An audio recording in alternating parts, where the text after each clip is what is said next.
မင်္ဂလာပါခင်ဗျာလောင်းဝရှိုင်း channel ကနေကြိုဆိုပါရစေကျွန်တော်မေးခွန်းတစ်ခုလောက်မေးချင်ပါတယ်မိတ်ဆွေတို့အင်္ဂလိပ်စာလေ့လာနေတာဘယ်လောက်ကြာပြီလဲ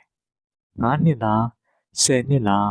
တချို့ဆိုရင်အလယ်တန်းအထက်တန်းနေရာတင်းလာလိုက်တာအခုဘွဲတောင်ရပြီနှစ်ပေါင်း20လောက်တောင်ရှိနေပြီဒါပေမဲ့အခုချိန်ဒီအင်္ဂလိပ်လိုစကားပြောရမယ်ဆိုရင်ယဉ်နေတုံပြီးတော့ကြောက်နေတော့မယ်လား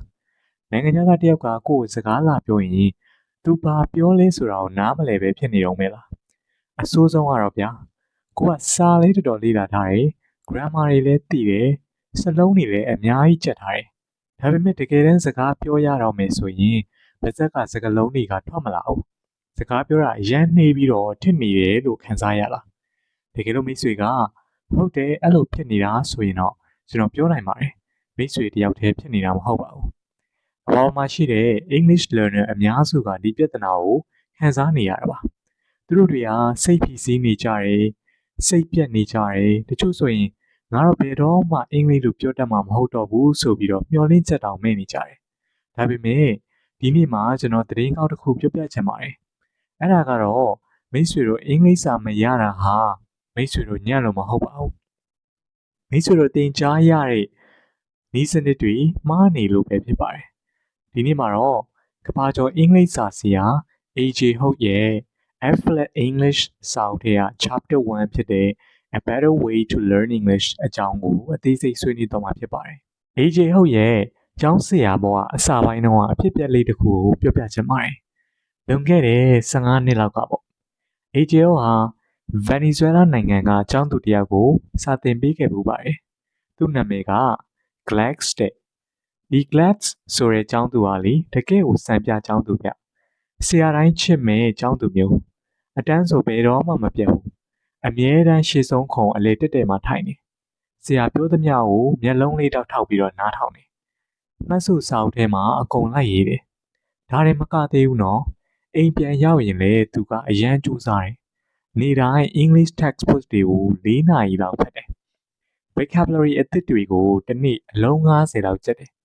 စဉ်းစားကြည့်နော်တစ်နေ့ကိုစလုံး90ဆိုတာမနည်းဘူးဗျ Glex ကတကယ်ကို star student အတန်းထဲမှာထက်မြက်တဲ့ကျောင်းသူပေါ့ AJ ဟုတ်လည်းထင်တာပေါ့ဒီလောက်စူးစမ်းတဲ့ကျောင်းသူတယောက်ပဲ6လလောက်နေရင်တော့ English လို့ direct ဆက်ပြောနိုင်တော့မှာပဲလို့ယုံကြည်ခဲ့တယ်ဒါပေမဲ့လက်တွေ့မှာတော့6လကြာပြီးတဲ့နောက်မှာရလက်ကဘာဖြစ်မယ်ထင်လဲ Glex ဟာစကားပြောရင်ထစ်အနေတော့မှာပဲတဘာဝမကြဘူးရိုးရှင်းတဲ့စာကြောင်းလေးတွေပြောရင်တော့ grammar မှားမှကြောက်ပြီးတော့တုံနေတော့မယ်သူ့ကောင်းထဲမှာစကားမပြောခင်မိခင်ဘာသာစကား Spanish နဲ့အရင်စဉ်းစားတယ်ပြီးမှ English လို့ translate လုပ်တယ်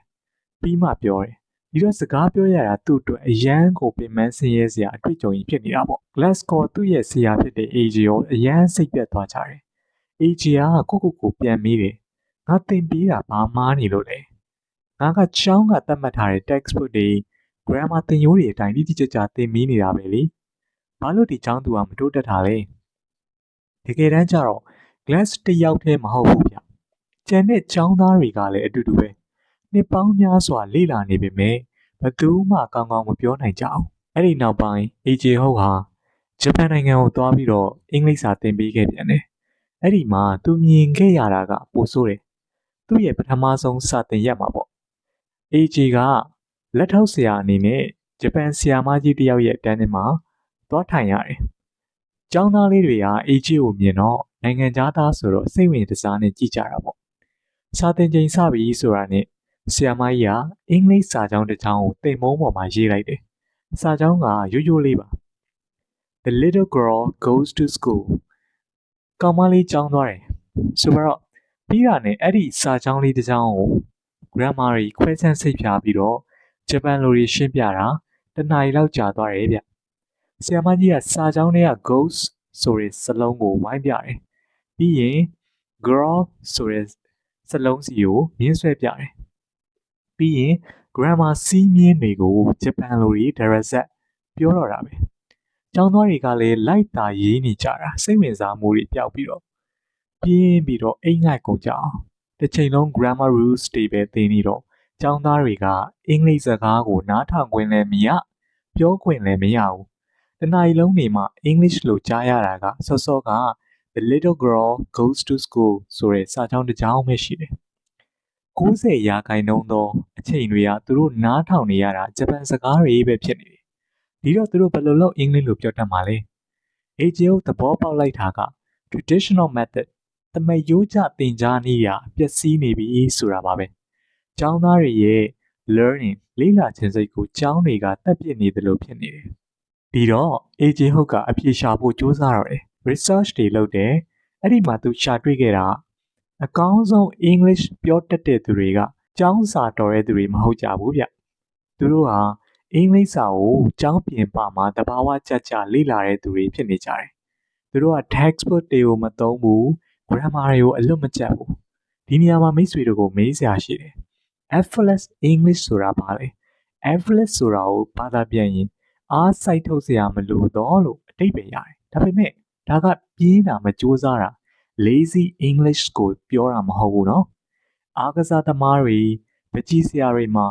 in the zone ဖြစ်တယ်ဆိုတာရှိတယ်ဗျ။ဥပမာဘောလုံးသမားတစ်ယောက်ကဘောလုံးကန်နေတဲ့အချိန်မှာ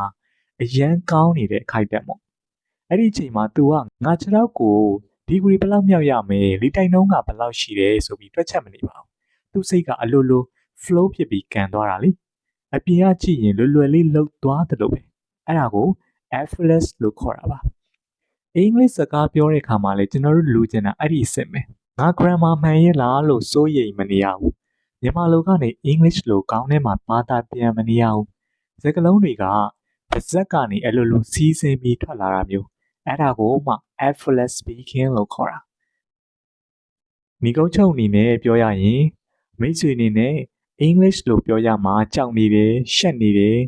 စကားလုံးတွေထွက်မလာဘူးဖြစ်နေတယ်ဆိုရင်အဲ့ဒါမိတ်ဆွေရဲ့အပြစ်မဟုတ်ပါဘူး။အဲ့ဒါ method အဟောင်းရဲ့အပြစ်ပါ။ Glaze လို့ပဲမိတ်ဆွေတို့ကနီလန်းမနဲ့စူးစမ်းနေမိလို့သာအရာမထင်ဖြစ်နေတာပါ။ဒီ chapter မှာ AJ ဟုတ်ရဲ့ပေးချင်တဲ့အဓိက message ကတော့နီလန်းဟောင်းတွေကိုစွန့်လွတ်လိုက်ပါ grammar ကျက်တာတွေ textbook တွေကိုပေးဖယ်ထားလိုက်ပါတဲ့